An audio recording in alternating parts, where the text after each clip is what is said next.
One encapsulating myth that I want to talk about when I title the book The Motherhood Myth. Motherhood, partnership, and relationships should come inherently easy. They should be inherently easy. They should come naturally to you. We've been trained for so long to believe that children should bring us fulfillment and happiness.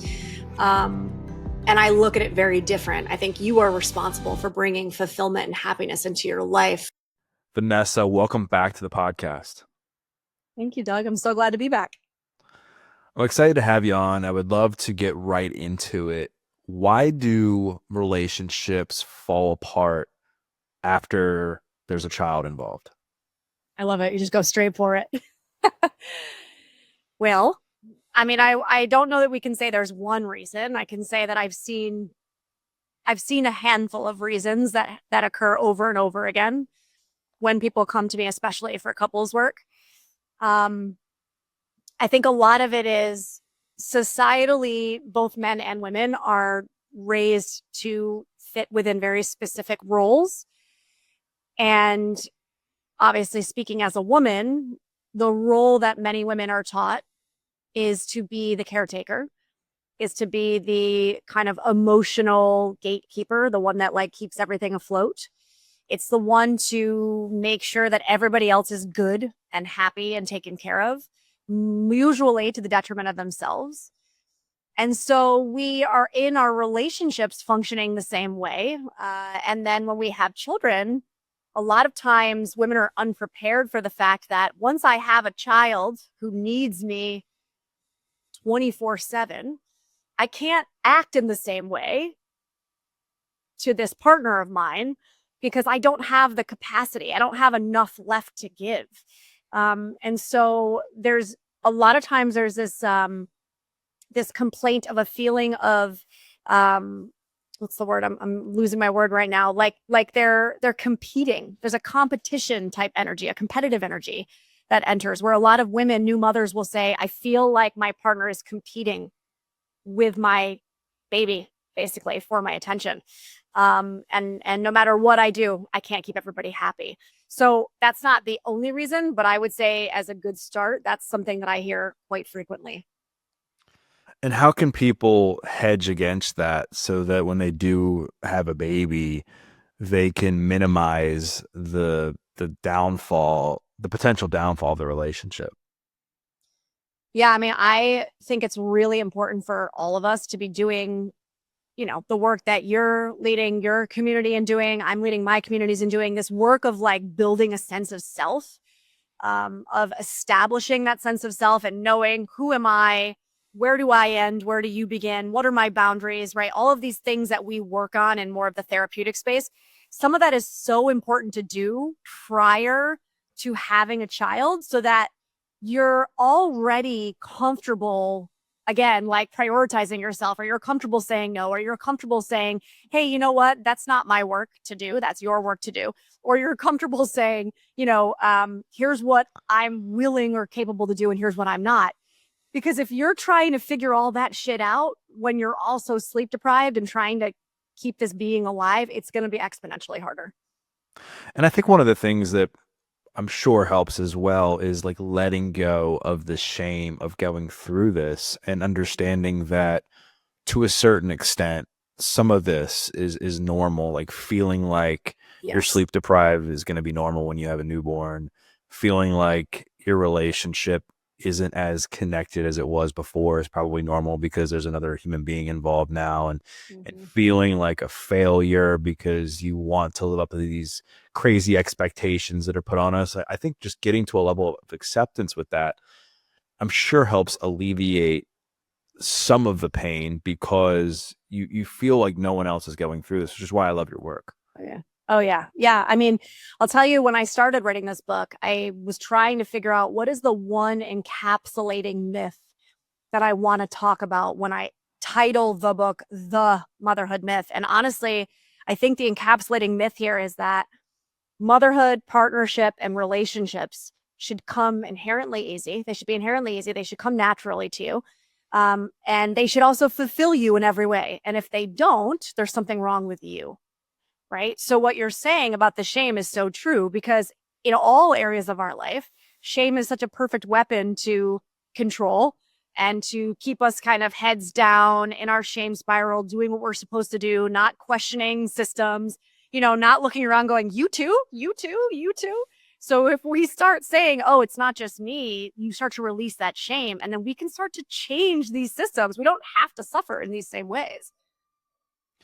Yeah, and I think the other thing too is that people assume that just because they're here on this earth that they should have kids. And I think that's Yeah. another Amen. myth and painful truth to accept. And obviously, if you're somebody who wants kids and you're able to, I think, by all means, but I think the problem becomes where you're sold this blueprint of what you think you should do. You should go to college, get married, have the white picket fence, you should have, a couple yellow labs, and you should, have kids and all these things. And obviously that path is true for some, but it's Mm-hmm. not like the concrete thing that everybody should do, because I just think there's certain people that just aren't in the right situation. They're not in the right financial position or environment or whatever you may be to like have a child and raise it in a way that's going to be effective. I agree so much. I actually say a lot of times when I'm working with clients, um, I talk about their lineage, like their mothers and their mothers' mothers. And we will talk sometimes about this idea that many of our grandparents, our grandmothers, many of our great grandmothers are those people. It's not even that they weren't in the right state. They just didn't want to have children. They just, it wasn't really what they desired, but they didn't have a choice. Right. And so understanding that women until very recently didn't even have that as an option kind of puts into perspective some of the wounds that a lot of us are carrying around from our childhood. Because if this person went down this path because they felt like they didn't have a choice, well, of course that's going to impact the way that they show up as a parent. I'm curious to hear your thoughts. Like you talked about, people should really do work on themselves before having a child, or at least getting to a place where they're actively working on themselves, doing some personal development so that they can know like how to like deal with things as they come up.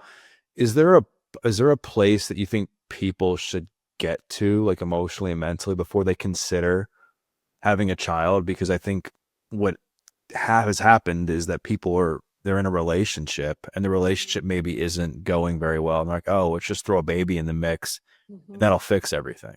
Yeah. I mean, yes, I know that all the time.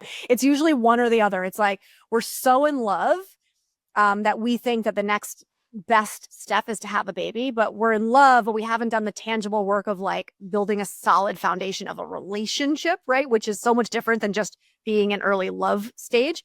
Or it's the opposite, which is what you're saying, which is things are hard and bad. Let's just throw a baby into it so we can distract ourselves. That's like throwing a grenade, and expecting it to not blow up. I mean, babies do not make relationships easier. Let's just call it a thing. It's quite the opposite.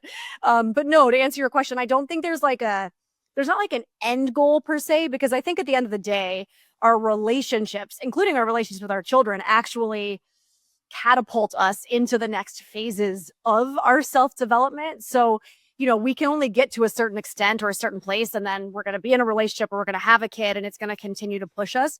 But I think at least having a foundation and understanding of your patterns and understanding of why you tick the way you tick. And again, I think most important is feeling like you've got your feet underneath you around who you are and feeling really solid in that sense of self, because that relationship and that baby are going to challenge that more than anything. Right. And I think that, and I don't have a kid, so it's hard for me to authentically Sure. comment, right? Like I've heard everybody's like, you don't know what it's like to be a parent until you're a parent. Then it really like kind of forces you to like look at things a bit differently. And I've also heard from talking to a lot of people that, if you were to list out, they were to list out the top few things that they're proud of, it's the being a parent is Mhm. always near the top, right? And raising kids, just because of the meaning that I think's attached to that. Do you think that that's why there's so much pressure like put on parents, is because they have this idea and they're convinced that it's going to be the best thing that'll ever happen to them? Well, I think that, and I know a lot of people bristle when I talk about this, because we've been trained for so long to believe that children should bring us fulfillment and happiness. Um, And I look at it very different. I think you are responsible for bringing fulfillment and happiness into your life, that's too much responsibility to put on another soul, on another being, Mm. right? And when I put any kind of responsibility, whether it's a kid, whether it's a partner, whether it's a job, and I say it's this thing's responsibility to fill me up, you're kind of setting it up for failure. You're setting it up to struggle because again, it's not anything's responsibility outside of you. And I think that what I see often happen is people will kind of going back to what you're saying about having a kid when the relationship is struggling. People think that, well, if I just have a baby, it'll make me happy, it'll fulfill me. But oftentimes, what happens is that's not the case. And then they feel like shit about it because they think they're bad parents. There's something wrong with them. But I just think to use that word blueprint, I think that's another blueprint that's been passed down to us around families. And like you said, the house, the kids, the car, that is just not inherently true. I have heard that there's been people who have gotten sober, for instance, and the main reason they got sober is because they had a child. So Sure. why do you think that occurs? Well, look, I do a lot of work around codependency recovery. And oftentimes, what I will say is when people first come in to do their work, right, around codependency, it really needs to be about you. So addiction is the same way. It has to be for you and it has to be about you, or it's not going to stick. Ultimately, at the end of the day, you're not getting sober for your partner and you're not getting sober for your mother, right? It's got to be about you. However, however, when we first start that work and we don't have that self love, we don't have that self respect, we don't have that self understanding. If the thing that lights that fire under your ass is your kid, okay, great. That's amazing. That's an amazing reason to let that fire get lit. Don't let that be the only reason, but by all means, allow that to be the motivator until you start to develop some of those, self drive, the self drive that will carry it and actually make it more continual, I guess. Right. And I think one of the problems too is that, parents and specifically moms after they have a child or they have all these burdens that are put on them subconsciously and consciously and obviously like the one that's obvious is like now the time commitment and being a parent and having to essentially devote a good portion of your life now to raising this child. But what are some of the things specifically with women that you think go unnoticed that it's a silent battle within them that they have the hardest time with, like post pregnancy? Mm. This is a big one for women, but I actually feel like I've seen men struggle similarly. I think in our culture, we don't honor major life transitions. We don't have any respect for initiations or ritual like we used to. And so when somebody goes through a massive, let's say, ego explosion, which is like becoming a parent, you are no longer who you were, right? It is gone. If we don't have a system or something in place to help hold that person while they go through that transition and integrate this new way of being, what happens is you're left kind of fumbling in the dark because you're in this weird liminal space where you're like, well, I'm not that, but I'm not quite this yet. And so who the hell am I? Right. And so it's this loss of a sense of self. It's like, I don't know who I am. I don't know what I like. I don't know what my desires are. I don't know what my dreams are anymore. Like you start to lose touch with everything that you think you knew about who you were.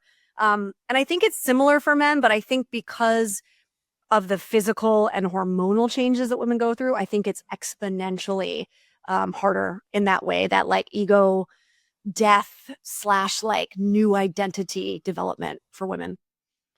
What do you think makes a good parent? Oof, that question. What makes a good parent? Well, I think first and foremost, we need to get out of the mindset of like that there's such a thing as like a right and a wrong way, or there's like the idea of like the perfect parent, right? Like the June Cleavers of the world. Doesn't exist. Right. I think what makes a good parent, I guess if I had to answer that like off the cuff, it would be somebody who takes ownership, somebody who has an ability to be self-reflective, and is willing to look at themselves and grow and evolve, and doesn't have shame around, again, owning their shit and admitting mistakes even to their children. I think I read somewhere that was like millennials are the first generation to apologize to their kids. And I was like, yeah, that feels That feels true. Well, and I asked that, and you gave a question that kind of answered my question in itself, which is going to be like, how do you then deal with the fear of failure when you're a Yeah. parent? And what I heard in your answer is to focus on what you can control. The things you listed out, people can control. They can control Mm-hmm. self-reflection, taking responsibility, apologizing when necessary, like showing up as an adult. Like you have control over that. And I think the failing part, it seems, and again, I don't have kids, and I say that just because my perspective is different, but talking to friends of mine who are parents and learning, it's the fear of failure comes from the uncontrollables. It's, is Mm. my kid going to be successful?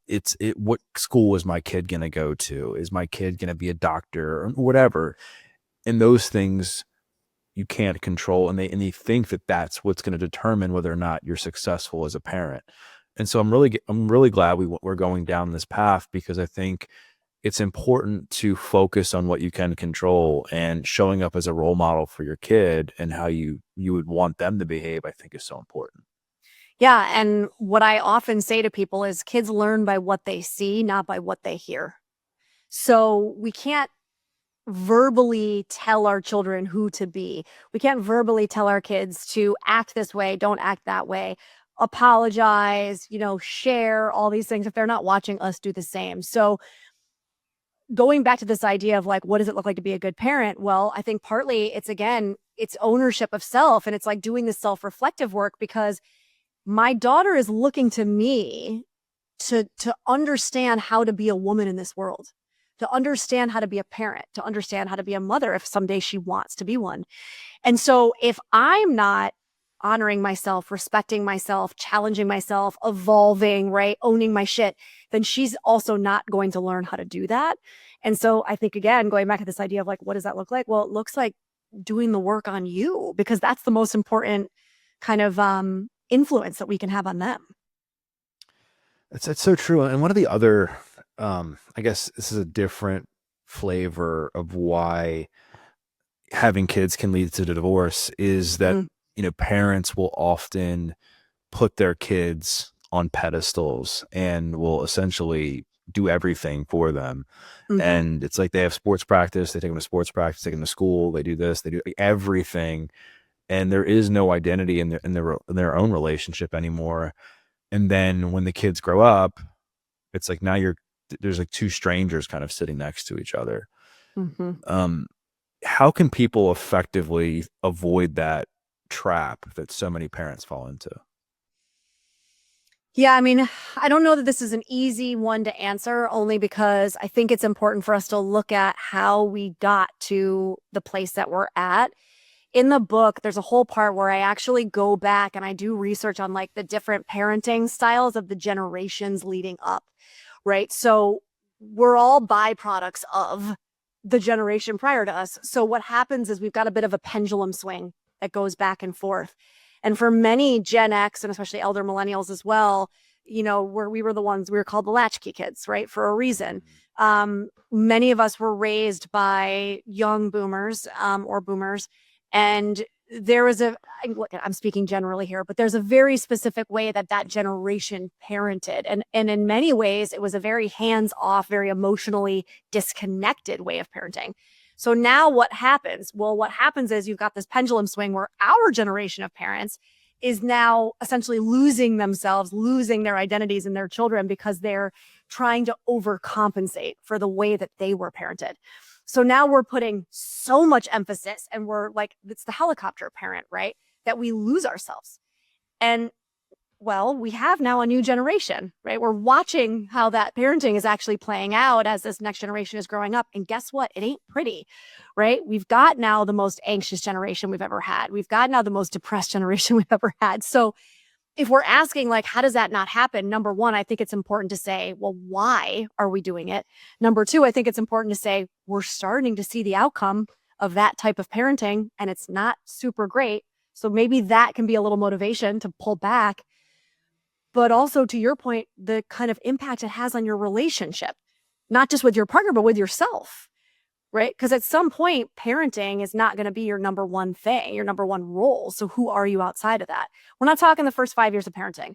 The first 5 years of parenting, you're lucky if you like remember to put underwear on half the time because you are so consumed with keeping this thing alive, right? But post that, how do you come back to self? How do you sit with yourself and remind yourself who you were or who you want to become? That's an interesting point because I think that one of the biggest takeaways I got from the book and what you're talking about now is to not be so attached to societal expectations on being a parent and just giving yourself some grace. You mentioned like the first 5 years of being a parent and what that can look like. And I also think it's probably tough for people to not lose themselves completely to the point where that example you mentioned about the first 5 years and not understanding what clothes they put on or whatever, like that gets taken to an extreme. And now it's like, well, I read Vanessa's book, so it's like I can just kind of do whatever I want. Like I'm sure it's hard to find that balance of not putting myself under too much pressure to where I feel this immense unnecessary burden of being a failure, and balancing that with, okay, I still have to like have my stuff together so I can show up as a parent. I can't just let myself go and not be a good role model for my kid. Mm-hmm. Yeah. Yeah, it is a balance, right? It's always going to be like how much prioritizing them and how much prioritizing me. And it's also going to change based on the season of parenting that you're in. So sometimes, you're going to need to lean into the role more, and then sometimes you're going to need to lean out of it a little bit more. I think that it's a personal journey, but I think what we've done is we've overcompensated. And so I think for a lot of us, pulling way back is probably step one. And you're a parent, and so I'm sure that your perception on motherhood has changed since having Mm-hmm. kids. Like, what has been the biggest eye opener shock for you that you didn't see coming when you actually became a parent? I mean, I think that nobody really tells you what it's going to be. I think I was really shocked at like the lack of transparency that people actually have around becoming a parent. They tell you the nice things, they tell you the sweet things, and they laugh and they say, "Oh, you won't sleep for a while," and all these things, but they don't talk about this idea of you will wake up one day and you will not recognize yourself, and here's how to move through that. Right? Like, let's talk about what happened to me and why and how I move through that. Maybe you'll find some wisdom in that. We're not having those kind of conversations, and I think a lot of that is like our disconnection to community and to elders. um but that's the shit that would have been really helpful for me to know. How did that show up for you? Or did you have like this aha moment where you like looked yourself in the mirror and felt like you lost yourself?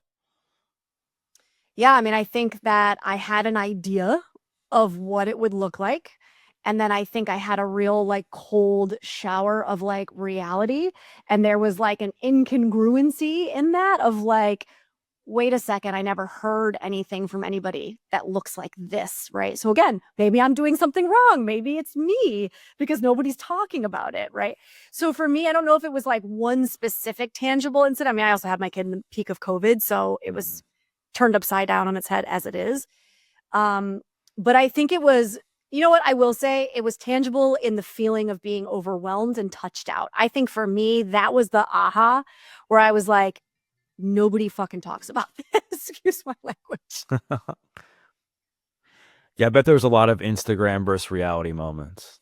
How do you how do couples like remain intimate and keep like the spark alive while they're new parents? Since I know that's like an issue a lot of people face. Well, you know what's funny, Doug? I talk about in the book how when I started doing research around this idea of like when couples become parents and how that impacts their relationship, I noticed a theme or a trend where the books that were written by women about this topic, so whether they were therapists, psychologists, whatever, um, most of the books written by women on this topic were talking about how to strengthen your partnership, how to find a sense of self, how to reconnect to yourself. And most of the books written about this by men, again, therapists, psychologists, or what have you, talk about how to find sex and intimacy again. Interesting. And I thought it was really fascinating because even in that, it shows me that like we're not talking about the same things. Like after we have children, what women are desiring and what they're looking for in their partnership in that, let's say again, the first 5 years is not the same thing as what men are looking for. Yeah, it's the same disconnect I think that exists like at the in beginning of relationships, right? Like you hear all the time, like men like desire more physical intimacy, generally speaking, and women desire more emotional intimacy in order to have some level of attachment, right? Hmm. Yeah. And what happens again is that, you've got two people that were raised in a culture. They're doing their roles without questioning them. And then they go into this dynamic, they have a child, and again, the woman's world is completely exploded and she does not have a lot of times the desire or the capacity anymore to pretend. And because she's changed in such a fundamental way, women often expect that their partner has, I mean, we're talking heteronormatively here, obviously, but they expect that their partner has also changed in this fundamental way too. And it's not usually the same for men. And so men are kind of left going, well, yeah, but before it was like this. So why can't it be like that again?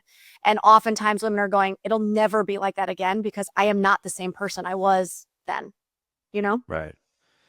So what would like a an ideal framework look like generally speaking? I know that everybody's different to help people in a relationship like maintain as good of a connection as they possibly can throughout the first few years of being parents. Yep. Well, I love what you're asking. And I think number one, when we say intimacy, I think we all need to do better at not just thinking of intimacy and thinking of sex, right? Mhm. So a lot of times with couples, when they come to me with this specific conversation, a couple things happen. Number one, I help them understand that sex is rarely about sex, right? When people are coming in talking about sexual disconnection, we're usually talking about power dynamics. We're talking about, a need to be seen, a need to be desired. There's all of these different things that are going on that we tend to like scratch the itch through having sex. But oftentimes we're just scratching an itch. We're not actually healing the wounding underneath this, like, but I need this. I want this. I need this. I want this. That happens. And so a lot of times I'll say, well, let's start with working on intimacy and not in the sexual way. Because so often when people come to me and they're like, we don't know how to connect, I'm like, well, I hate to say this, but you probably weren't connecting really deeply before you had a child either. Because a lot of times we're using sex as like a band-aid. We think it's connecting, but it's not actually doing the thing that we're desiring. Again, because it's like it's not usually about sex. So what is the things that you think people should focus on like throughout the course of the week or even like the month to make sure they're building like rock solid intimacy in the best way possible? Yeah, I mean, I think that, we could talk about the logistical type stuff that like Eve Rodsky brought up in Fair Play, right? As far as like the labor, the emotional labor, things like that. I mean, that conversation is still important and still needs to continue to be had. So that number one, like both partners can be better about communicating what needs to be done. And so that one partner doesn't feel burdened or resentful for feeling like they're holding it all down. But I also think that we need to practice connection without sex. So what does that look like? I mean, it's going to look different for everybody, but it could look like we need to sit down for 20 minutes a day and make eye contact and have a conversation about how the other person is doing. And it's not about work and it's not about the diapers and it's not about who took up the trash. It's like, where are you at? Like, how is your heart? How is your soul? Like, what are you feeling right now? Like, share with me who you are right now in this moment, right? Whether that every day might feel like a lot, maybe it's once a week, but connecting in a way that's not requiring of physical connection. I think a lot of women start to feel like they're signing a contract. It's like, I want physical connection with my partner. I want to hold him. I want to kiss him. I want to be touched by him, but I don't want to have sex. And so if I let him come into my sphere and I let him hug me and hold me, it feels like I'm signing a contract because now there's an expectation that we will have sex. So a lot of times in the beginning, I'll tell people take sex off the table altogether. Like we need to get back to basics around what does human connection and intimacy look like if it's not allowed to lead to sex. It takes a lot of pressure off and it's hard. It's really hard because actually having sex can be easier, in a lot of ways. It's like, again, it's like scratching an itch. So I don't know that I have like, here's the thing to do, but I think again, each person has to realize like, what is connection for me?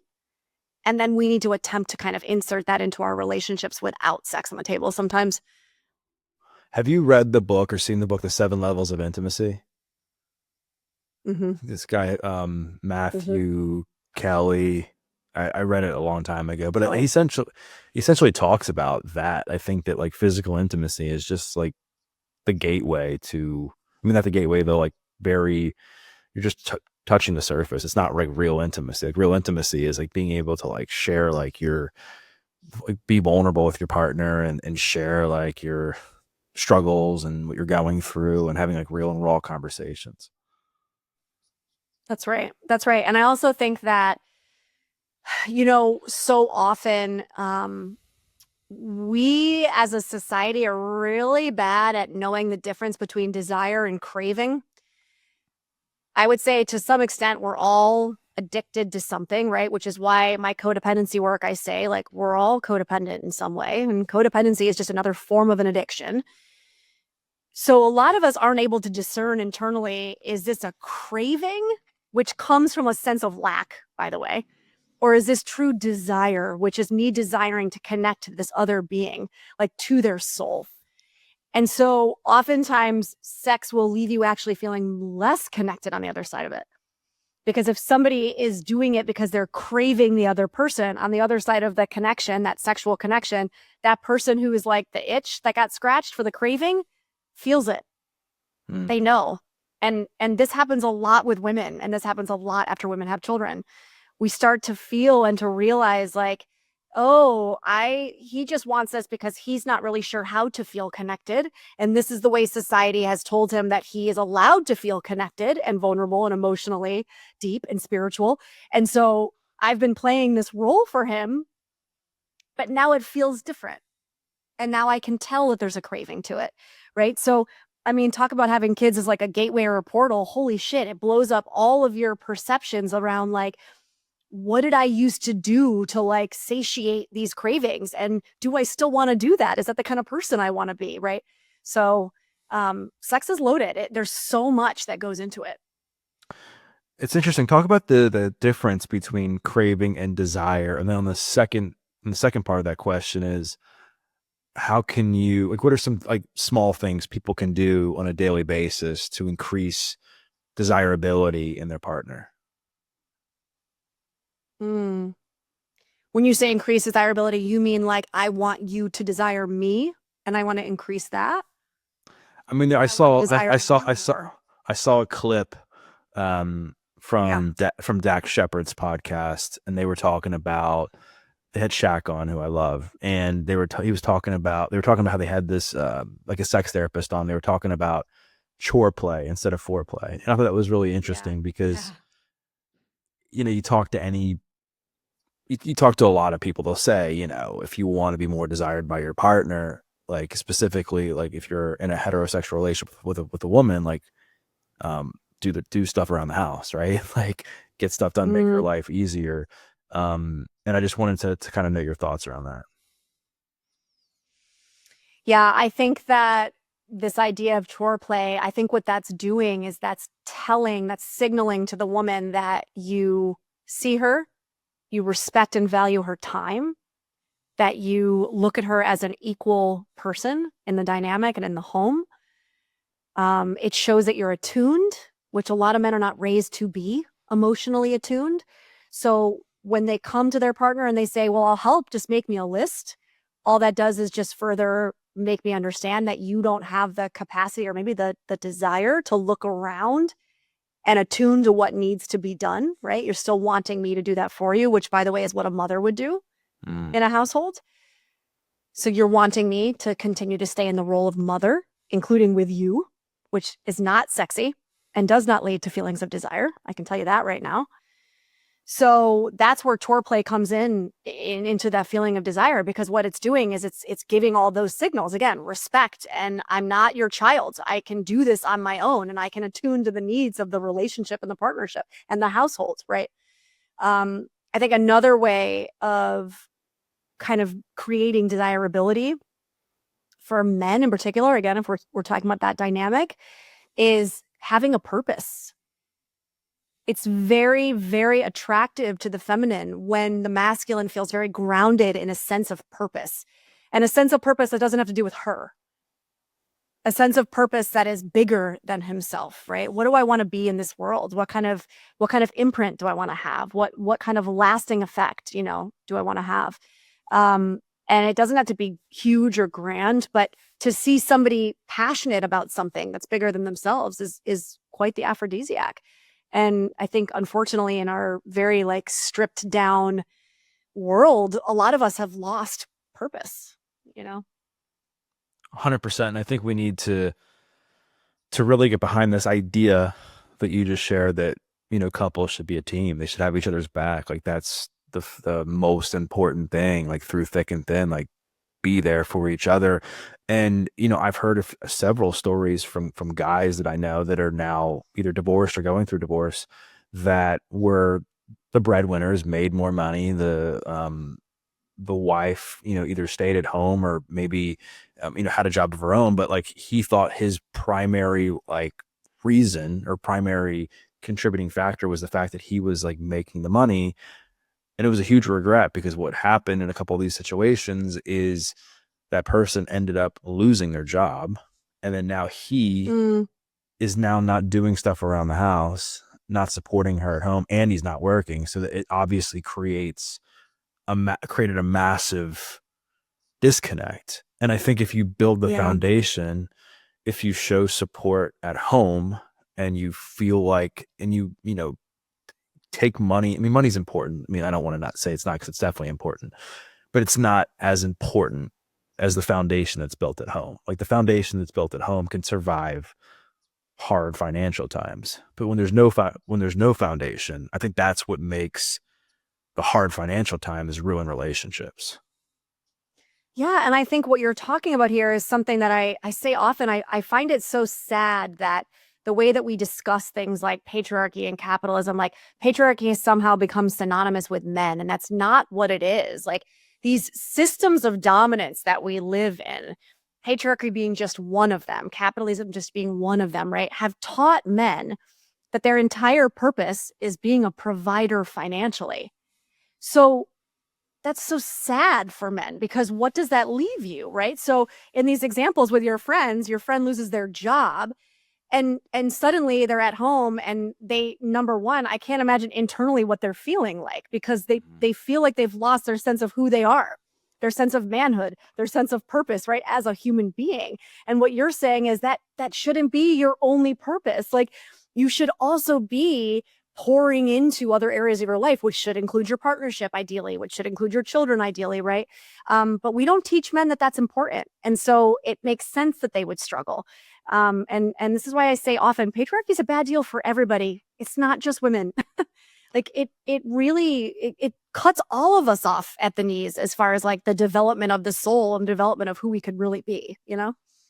Well, and I think the issue with that can happen with the like the anti-money argument is Mhm. you'll have men that are just passive, and they don't like want Yeah. to work, or they're not driven. They don't have purpose, like you've said, is super important for building desire in a relationship. And then that gets taken to the other extreme, right? And I just think Yeah. we have to find this balance of how can, masculinity can how can we make it healthy, and Mhm. how can guys be passionate and purposeful and want to contribute to the family without feeling like their only duty is to be the sole provider, and Right. Bring home the paycheck. and using that providership as a means to control the family, which I think happens too, right? Which is another bad thing, You said it. right? So You said it. Um, and I think that does happen. And I think it's really bad. But I also think what's bad is saying that, you know, being, masculine is unhealthy and not wanting to Right. provide, I think that's unhealthy as well, because now you're going to have men that are afraid to do, certain things that are attractive to women. So it's just this whole like bigger issue that I think exists. And I think it starts with having, open dialogue like we're having right now. I agree. I think we're in a reckoning right now, you know. And I think that I've had a couple of these conversations actually, with men, especially like again of our generation. And um I think to your point, it just starts with being open enough to say, yeah, like we're struggling right now. Like roles are being rewritten, things are turning up on their heads, you know. What we thought was the truth, we're starting to realize is not necessarily the truth, or if it is, it's not the fulfilling truth that I want to live. Right. And it goes back to the very beginning, which is around shame. Like, can we all look around and say, it doesn't have to be this way? It doesn't mean that there's something wrong with me as a person if I don't want to check these boxes or live in this way. But can I be open about it? Can I be vulnerable about it? Can I have these conversations? Can I look at myself? Can I own my shit? Right? All of these things that we're talking about. Um, we're all in this together. It's all being rewritten for all of us, not just for men, you know? Yeah, and kudos to women because they're like crushing it right now in so many areas that they didn't have the opportunity to crush it in before, right? And I think where men tend to struggle is with emotional intelligence and times and emotional IQ. And I think if men can just learn to admit when they're wrong, admit they don't have everything figured out, lean on community of people to have support, Mm, um, figure out ways to practice self-awareness and assertiveness. So like you said, having to ask your partner, your wife to make you a list of things to do around the house. You're just kind of doing them because it's the natural, like right thing to do at that time. Right. I think, and I could go on with examples of things, but I just think that would at least be a good start at making the world a bit of a better place. I think that we just have to have more conversations. I think, the suicide rates among men are insane. And I think a lot of it, insane. insane. I think it's like men are 4 or 5 times more likely to commit suicide than women. It's like, it's Yeah. really scary. And so we have to start having more of these conversations from different perspectives because people learn differently. But I think it starts like what we said at the beginning with letting go of shame, practicing self-awareness, focusing on what you can control, and then just not being afraid to like open up and share when you're struggling. Mm, yeah. All of that. I would say too, you know, it it it's not just on men to make these changes. It women are active participants in upholding these systems as well, even if we don't want to look at ourselves and own that responsibility. But I think a lot of ways women right now, we say that we want things like patriarchy to be upended. We say that we want to go back to more of this community model. There's all these conversations going on. And yet, a lot of the ways that we're attempting to get that done is in the same model of domination that we've always lived. And so pointing fingers at people and telling them that they're idiots and they just need to do this and this and they need to stop being so like that is actually not helpful. And I see a lot of women struggle with just as an example, like let's say what you're saying about emotional intelligence. A lot of women struggle to not be standing around talking badly about their husbands or their partners. Oh, they're this, they're idiots. They can't be bothered to do X, Y, and Z. And oftentimes I will ask them, like, what purpose does that serve Mhm. to belittle and point fingers, right? Because my question is, you're in a relationship with this person. You have chosen to be in a relationship with this person, right? I mean, we're not talking about extreme examples of like, let's say abuse, but in most examples, you're choosing to be here. If you think that your partner is that stupid, if you think that your partner is that lazy, that useless, that this, that whatever word you want to insert here, why are you in this relationship? And that's a question that a lot of women get really angry at me for asking. I get a lot of pushback. I'm like, oh, you're victim blaming and all of this. And I'd say, no, I just firmly believe through all my codependency work that there is always something that each person can own, always, period. Right. Yeah, And I think that if both parties aren't willing to look at that, then where are we going? There's no healing to be had. There's just finger pointing.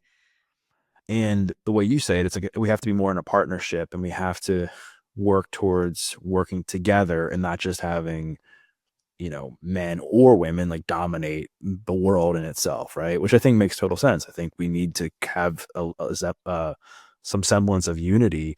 Otherwise, like, Mm-hmm. we're going to continue, the world's going to continue to fall apart. Um, like, where do you, like, if you were to just give a few tips relationally, if that have worked for you and John over the years with your busy schedules, being parents, that have led to you, not always driving each other up a wall, what would they be? I mean, look, we're both therapists, so there is that. But That's unfair advantage. kind of helps. um, recently I've actually been answering this question in this way, which is sometimes we talk about our relationship too much. That's like the downfall of being two therapists in a relationship. But the one way that I like to describe this is I think that our ability and our desire to have what I like to call macro conversations about our relationship is very helpful. Meaning, it's not always that we're only talking in a deep, intimate way when it's like, you did this thing that hurt me, and so we need to address it, or this thing is bothering me, so we need to address it. Oftentimes, we will have macro conversations about the dynamic, meaning because of the work that we're in, we'll talk about it in like the idea of like a system, or like we see this pattern happening, or like, what do you think about this? Like you said, like this reel or something that I saw, like what's your perception of this? Right. And so we will have, again, macro conversations that will actually impact the way that we show up in our dynamic, because it will lead to us going, actually, yeah, you know what? We had a kind of an argument slash conversation about parenting the other day. And I said, it's interesting. I've never thought about, can parents, mothers and fathers, are they allowed to parent differently? Like, is one person allowed to do something different than the other person? And I said, but I guess when I think about it, because of, let's just say men statistically are larger in stature, I think when men yell sometimes, it can be scarier than when women yell. Like, let's talk about that. What does that look like tangibly in our parenting, right? Like, I'm not saying that you're not allowed to yell and I'm allowed to yell, but that's a thing that we should talk about. So just to use that example is to say, like, this isn't a personal thing. This is like let's dissect it on a macro level. I think we actually would be better served to have more of those conversations, honestly. I know we both know Mark Groves, and I love Mm, Mark. yeah. And I think he said something, I forget the exact number, but it was something like, I mean, a decent amount of disagreements, according to the Gottmans, and healthy relationships like go unsettled. Um, Mm-hmm. and that was a big aha for me, was like, just Mm, certain things, just you need to like let go and just let them be, and just somebody shares their opinion, you share theirs, or somebody shares their opinion, you share yours, and like that's it. And just like yep. let the dust settle a bit. Because I think the problem is that we there's so much content out there, which is great because it's, lowered the barrier of entry, if you will, for people to Mm, get, decent information. But I think it's also then created this unnecessary fairy tale of what relationships would look yep. like in your example. It's like, if I were to create satire around two therapists being in a relationship, I'm sure it'd be like, oh, do you feel seen today? Do you feel heard? Yes, I feel seen. I feel hurt. And it's like, it's, I'm sure that's what people think of when they think of our relationship, by the way. That's not what's happening, but I know people think it is. and I think we got to get out of this Instagram versus reality, and we have to move into like, this is real. Like when you're in a real relationship, like the conversations aren't the daily, oh, do you feel seen today? Yes, I feel seen. You feel hurt. It's more like, all right, like when something comes up, we're going to talk about it, and maybe we won't be Yep. perfect, but we're going to figure out how to get better the next time. There's not this like framework, because I can imagine like having to talk about a relationship every day would drive me nuts, because I'd be like, okay, like if we're talking about it every single day, like what are we doing? Like it's like you kind of Yeah. and you'll know when you live with somebody or you know somebody long enough, you'll know when the energy's off and you just talk about it. Yeah. Right. Yeah. And I also think that, again, talk about like differences in generations, but because of where we're at socially, meaning like women do not need men to survive anymore, which we did up until like maybe one generation ago. I mean, shit, we couldn't even have our own bank accounts until what, like 1978. So because that has changed, the way that we show up in our relationships has changed because if I don't need you here, but rather I want you here, we're both going to show up differently in our relationship because of that. Right? We're getting in relationships now because not because it's necessary, but because it feels right. And I don't have to stay in this relationship anymore if it doesn't still feel true and right for me. So I also think that going back to what you were saying about not everything has to be resolved and sometimes it's like letting things go. I think it's also us doing this job of saying, I can be in radical acceptance of who this person is, right? Or I can spend a lifetime trying to change them and being miserable about it. Or I don't have to choose either one of those things. I can choose to walk away. And I don't look at that as a failure. I'm very different when it comes to couples therapy because my number one job is not to keep you two together. My number one job is to make sure both individual souls are satisfied and feel like this container is what's really right and valuable for them. Right. And sometimes containers change, and that's okay. What do you think are some of the common misconceptions that you see out there about relationships, outside of the parenting conversation we've been having? I think that it's this idea that number one, they don't take work. I still think there's this like almost like this argument out there. Like some people believe that should always be hard work, which I don't agree with, and some people believe that it should never be hard work, which I don't agree with. I think that again, it's this idea of like you're two messy, imperfect human beings, and you're doing the work every day to accept the other person for who they are or leave them the hell alone. Like those are your choices, right? So I think maybe that's a big one. I also think that it's this, I mean, this is a societal one, but I think it's really like you're nothing if you're not chosen. You're nothing if you're not partnered. I think that's still a big misconception. I think being self-partnered can be one of the most satisfying ways to live. And I think we're still using shame Are you to get plugging people. your husband's book right now?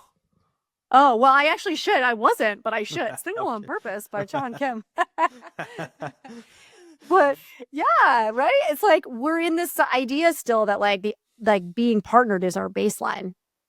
And I don't think that that's the truth. I think that we need to be with ourselves as a baseline and then we bring people into our sphere when it feels right. Yeah, and there's been this, I guess, again, that's been taken to the extreme as well, where you have people that are like overly celebrating, I think being like single and losing sight of the fact that like being in a relationship can lead to more happiness. Like if you're in the right relationship and you've worked on yourself. If you're in the right relationship, right? But I think that that's the thing. I think that for a lot of us we're so fear driven that we'll cling to any relationship that we can get. And so we often are not in the air quote right relationship. But we're so afraid to let these relationships dissolve because somehow ending a relationship means that we're a failure, that we don't even give the opportunity for something good to come into our world, you know? Yeah, it goes back to this idea of you need to work on yourself. Like, and you have to have this innate confidence to admit when you're wrong, admit when you don't know something, admit when you need to like change course or whatever, and just Yeah. following some sort of personal development path that works for you. Vanessa, anything else that we haven't covered that you think is important as it relates to some of the topics we've been talking about? I mean, I think we covered a lot of ground. I think that ultimately what I just hoped to accomplish with this book, again, I know it's called Motherhood Myth, but I broke it up into three sections: motherhood, sex, and partnership or in relationships, excuse me. And I think really the essence of it is just understanding how, again, these systems, these dominator models have impacted our ability to parent, to partner, and to be in relationship. And so I just see this as such a ripe moment in history for a real awakening for all of us to be in better relationships, period. But that also starts with our relationship with ourself. And so I wouldn't say it's something we didn't cover, but I guess it's like an emphasis I want to make, that ultimately your relationship with yourself is really the most important one. And that's not in a selfish way. That's not in a hyper independent way. It's in a, I can relate better to you if I know how to relate better to me kind of way. And we've had that flipped for a really long time. One thing I forgot to ask when you were talking about like women being attracted to men who have purpose and that they're Mm. really excited about something.